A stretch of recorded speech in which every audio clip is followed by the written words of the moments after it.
إن قارون كان من قوم موسى فبغى عليهم وآتيناه من الكنوز ما إن مفاتحه لتنوء بالعصبة أولي القوة إذ قال له قومه لا تفرح إن الله لا يحب الفرحين وابتغ فيما آتاك الله الدار الآخرة ولا تنس نصيبك من الدنيا وأحسن كما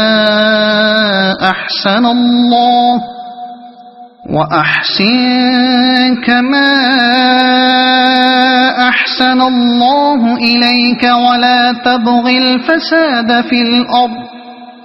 إن الله لا يحب المفسدين۔ یہ ایک واقعہ ہے کہ قارون موسیٰ کی قوم کا ایک شخص تھا، پھر وہ اپنی قوم کے خلاف سرکش ہو گیا، اور ہم نے اس کو اتنے خزانے دے رکھے تھے کہ ان کی کنجیاں طاقتور آدمیوں کی ایک جماعت مشکل سے اٹھا سکتی تھی۔ ایک دفعہ جب اس کی قوم کے لوگوں نے اس سے کہا، پھول نہ جا، اللہ پھولنے والوں کو پسند نہیں کرتا، جو مال اللہ نے تجھے دیا ہے اس سے آخرت کا گھر بنانے کی فکر کر، اور دنیا میں سے بھی اپنا حصہ فراموش نہ کر، احسان کر جس طرح اللہ نے تیرے ساتھ احسان کیا ہے، اور زمین میں فساد برپا کرنے کی کوشش نہ کر، اللہ مفسدوں کو پسند نہیں کرتا۔ یہ ایک واقعہ ہے۔ یہ واقعہ بھی کفار مکہ کے اسی عذر کے جواب میں بیان کیا جا رہا ہے جس پر آیت 57 سے مسلسل تقریر ہو رہی ہے۔ اس سلسلے میں یہ بات ملحوظ خاطر رہے کہ جن لوگوں نے محمد صلی اللہ علیہ وسلم کی دعوت سے قومی مفاد پر ضرب لگنے کا خطرہ ظاہر کیا تھا، وہ دراصل مکے کے بڑے بڑے سیٹھ، ساہوکار اور سرمایہ دار تھے، جنہیں بین الاقوامی تجارت اور سود خواری نے قارون وقت بنا رکھا تھا۔ یہی لوگ اپنی جگہ یہ سمجھے بیٹھے تھے کہ اصل حق بس یہ ہے کہ زیادہ سے زیادہ دولت سمیٹو۔ اس مقصد پر جس چیز سے بھی آنچ آنے کا اندیشہ ہو وہ سراسر باطل ہے، جسے کسی حال میں قبول نہیں کیا جا سکتا۔ دوسری طرف عوام الناس دولت کے ان میناروں کو آرزو بھری نگاہوں سے دیکھتے تھے، اور ان کی غائب تمنا بس یہ تھی کہ جس بلندی پر یہ لوگ پہنچے ہوئے ہیں کاش ہمیں بھی اس تک پہنچنا نصیب ہو جائے۔ اس زر پرستی کے ماحول میں یہ دلیل بڑی وزنی سمجھی جا رہی تھی کہ محمد صلی اللہ علیہ وسلم جس توحید و آخرت کی اور جس ضابطۂ اخلاق کی دعوت دے رہے ہیں اسے مان لیا جائے تو قریش کی عظمت کا یہ فلک بوس قصر زمین پر آ رہے گا، اور تجارتی کاروبار تو درکنار جینے تک کے لالے پڑ جائیں گے۔ اپنی قوم کے خلاف سرکش ہو گیا۔ قارون، جس کا نام بائبل اور تلمود میں قورح یعنی کوراہ بیان کیا گیا ہے، حضرت موسیٰ علیہ السلام کا چچازاد بھائی تھا۔ بائبل کی کتاب خروج باب 6 آیت 18 اور 21 میں جو نسب نامہ درج ہے اس کی روح سے حضرت موسیٰ علیہ السلام اور قارون کے والد باہم سگے بھائی تھے۔ قرآن مجید میں دوسری جگہ یہ بتایا گیا ہے کہ یہ شخص بنی اسرائیل میں سے ہونے کے باوجود فرعون کے ساتھ جا ملا تھا، اور اس کا مقرب بن کر اس حد کو پہنچ گیا تھا کہ موسیٰ علیہ السلام کی دعوت کے مقابلے میں فرعون کے بعد مخالفت کے جو دو سب سے بڑے سرغنے تھے ان میں سے ایک یہی قارون تھا۔ قرآن میں ارشاد ہوتا ہے وَلَقَدْ أَرْسَلْنَا مُوسَىٰ بِآيَاتِنَا وَسُلْطَانٍ مُّبِينٍ إِلَىٰ فِرْعَوْنَ وَحَامَانَ وَقَارُونَ فَقَالُوا سَاحِرٌ كَذَّابٌ، سورہ مومن آیت 23 اور 24۔ یعنی ہم نے موسیٰ کو اپنی نشانیوں اور کھلی دلیل کے ساتھ فرعون اور حامان اور قارون کی طرف بھیجا، مگر انہوں نے کہا کہ یہ ایک جادوگر ہے، سخت چھوٹا۔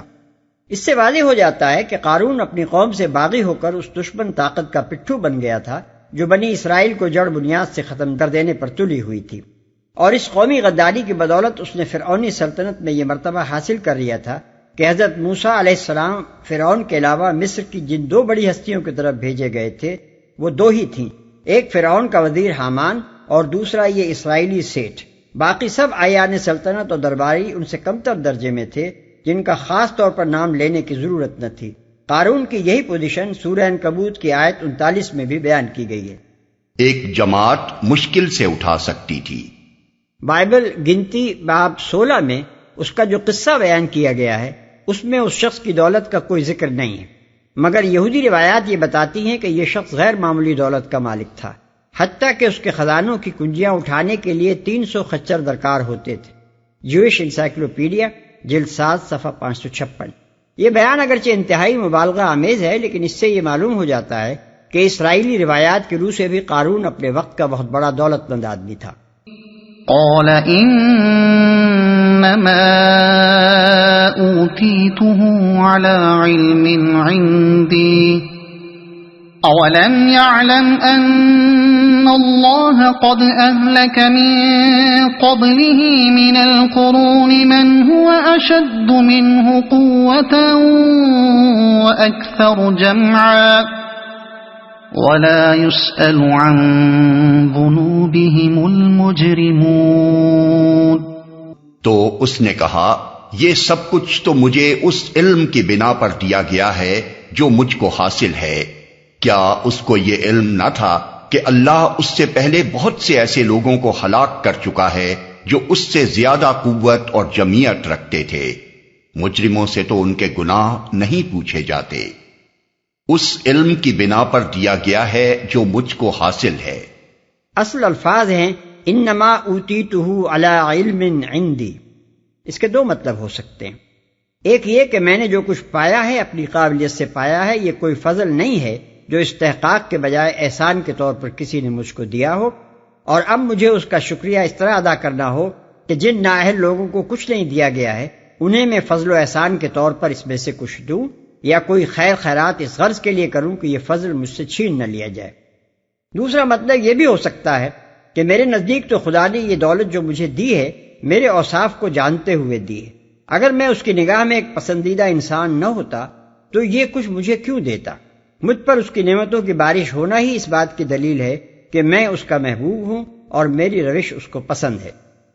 جمعیت رکھتے تھے، یعنی یہ شخص جو بڑا عالم و فاضل اور دانا و باخبر بنا پھر رہا تھا اور اپنی قابلیت کا یہ کچھ غرہ رکھتا تھا، اس کے علم میں کیا یہ بات کبھی نہ آئی تھی کہ اس سے زیادہ دولت و حشمت اور قوت و شوکت والے اس سے پہلے دنیا میں گزر چکے ہیں اور اللہ نے انہیں آخرکار تباہ و برباد کر کے رکھ دیا؟ اگر قابلیت اور ہنرمندی ہی دنیاوی عروج کے لیے کوئی ضمانت ہے تو ان کی یہ صلاحیتیں اس وقت کہاں چلی گئی تھیں جب وہ تباہ ہوئے؟ اور اگر کسی کو دنیاوی عروج نصیب ہونا لازماً اسی بات کا ثبوت ہے کہ اللہ تعالیٰ اس شخص سے خوش ہے اور اس کے اعمال و اوصاف کو پسند کرتا ہے، تو پھر ان لوگوں کی شامت کیوں آئی؟ مجرموں سے تو ان کے گناہ نہیں پوچھے جاتے۔ یعنی مجرم تو یہی دعویٰ کیا کرتے ہیں کہ ہم بڑے اچھے لوگ ہیں، وہ کب مانا کرتے ہیں کہ ان کے اندر کوئی برائی ہے، مگر ان کی سزا ان کے اپنے اعتراف پر منحصر نہیں ہوتی۔ انہیں جب پکڑا جاتا ہے تو ان سے پوچھ کر نہیں پکڑا جاتا کہ بتاؤ تمہارے گناہ کیا ہیں۔ فخرج على قومه في زينته قال الذين يريدون الحياة الدنيا يا ليت لنا مثل ما أوتي قارون إنه لذو حظ عظيم وقال الذين أوتوا العلم ويلكم ثواب الله خير لمن آمن وعمل صالحا ولا يلقاها إلا الصابرون۔ ایک روز وہ اپنی قوم کے سامنے اپنے پورے ٹھاٹھ میں نکلا۔ جو لوگ حیات دنیا کے طالب تھے وہ اسے دیکھ کر کہنے لگے کاش ہمیں بھی وہی کچھ ملتا جو قارون کو دیا گیا ہے، یہ تو بڑا نصیبے والا ہے۔ مگر جو لوگ علم رکھنے والے تھے وہ کہنے لگے افسوس تمہارے حال پر، اللہ کا ثواب بہتر ہے اس شخص کے لیے جو ایمان لائے اور نیک عمل کرے، اور یہ دولت نہیں ملتی مگر صبر کرنے والوں کو۔ یعنی یہ سیرت، یہ انداز فکر اور یہ ثواب الہی کی بخشش صرف انہی لوگوں کے حصے میں آتی ہے جن میں اتنا تحمل اور اتنی ثابت قدمی موجود ہو کہ حلال طریقے ہی اختیار کرنے پر مضبوطی کے ساتھ جمے رہیں، خواہ ان سے صرف چٹنی روٹی میسر ہو یا کروڑ پتی بن جانا نصیب ہو جائے، اور حرام طریقوں کی طرف قطعاً مائل نہ ہو خواہ ان سے دنیا بھر کے فائدے سمیٹ لینے کا موقع مل رہا ہو۔ اس آیت میں اللہ کے ثواب سے مراد ہے وہ رزق کریم جو حدود اللہ کے اندر رہتے ہوئے محنت و کوشش کرنے کے نتیجے میں انسان کو دنیا اور آخرت میں نصیب ہو، اور صبر سے مراد ہے اپنے جذبات اور خواہشات پر قابو رکھنا، لالچ اور حرص و آز کے مقابلے میں ایمانداری اور راست بازی پر ثابت قدم رہنا، صداقت و دیانت سے جو نقصان بھی ہوتا ہو یا جو فائدہ بھی ہاتھ سے جاتا ہو اسے برداشت کر لینا، ناجائز تدبیروں سے جو منفعت بھی حاصل ہو سکتی ہو اسے ٹھوکر مار دینا، حلال کی روزی خواہ بقدر سد رمق ہی ہو اس پر قانع و مطمئن رہنا، حرام خوروں کے ٹھاٹ باٹ دیکھ کر رشک و تمنا کے جذبات سے بے چین ہونے کے بجائے اس پر ایک نگاہ غلط انداز بھی نہ ڈالنا، اور ٹھنڈے دل سے یہ سمجھ لینا کہ ایک ایماندار آدمی کے لیے اس چمکدار گندگی کے بنسبت وہ بے رونق طہارت ہی بہتر ہے جو اللہ نے اپنے فضل سے اس کو بخشی ہے۔ رہا یہ ارشاد کہ یہ دولت نہیں ملتی مگر صبر کرنے والوں کو، تو اس دولت سے مراد اللہ کا ثواب بھی ہے اور وہ پاکیزہ ذہنیت بھی جس کے بنا پر آدمی ایمان و عمل صالح کے ساتھ فاقہ کشی کر لینے کو اس سے بہتر سمجھتا ہے کہ بے ایمانی اختیار کر کے ارب پتی بن جائے۔ فخسفنا به وبداره الأرض فما كان له من فئة ينصرونه من دون الله وما كان من المنتصرين وأصبح الذين تمنوا مكانه بالأمس يقولون ويكأن الله يبسط الرزق لمن يشاء ويكأن الله يبسط الرزق لمن يشاء من عباده ويقدر لولا أن الله علينا لخسف بنا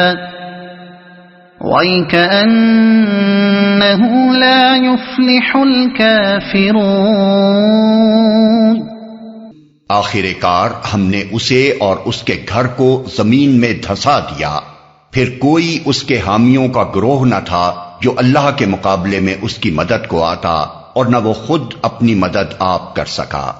اب وہی لوگ جو کل اس کی منزلت کی تمنا کر رہے تھے کہنے لگے افسوس ہم بھول گئے تھے کہ اللہ اپنے بندوں میں سے جس کا رزق چاہتا ہے کشادہ کرتا ہے اور جسے چاہتا ہے نپا تلا دیتا ہے۔ اگر اللہ نے ہم پر احسان نہ کیا ہوتا تو ہمیں بھی زمین میں دھسا دیتا۔ افسوس ہم کو یاد نہ رہا کہ کافر فلاح نہیں پایا کرتے۔ جسے چاہتا ہے نپا تلا دیتا ہے، یعنی اللہ کی طرف سے رزق کی کشادگی و تنگی جو کچھ بھی ہوتی ہے اس کی مشیت کے بنا پر ہوتی ہے، اور اس مشیت میں اس کی کچھ دوسری ہی مصلحتیں کارفرما ہوتی ہیں۔ کسی کو زیادہ رزق دینے کے معنی لازماً یہی نہیں ہے کہ اللہ اس سے بہت خوش ہے اور اسے انعام دے رہا ہے۔ بسا اوقات ایک شخص اللہ کا نہایت مغضوب ہوتا ہے مگر وہ اسے بڑی دولت عطا کرتا چلا جاتا ہے، یہاں تک کہ آخر کار یہی دولت اس کے اوپر اللہ کا سخت عذاب لے آتی ہے۔ اس کے برعکس اگر کسی کا رزق تنگ ہے تو اس کے معنی لازماً یہی نہیں ہے کہ اللہ تعالیٰ اس سے ناراض ہے اور اسے سزا دے رہا ہے۔ اکثر نیک لوگوں پر تنگی اس کے باوجود رہتی ہے کہ وہ اللہ کے محبوب ہوتے ہیں، بلکہ بارہا یہی تنگی ان کے لیے خدا کی رحمت ہوتی ہے۔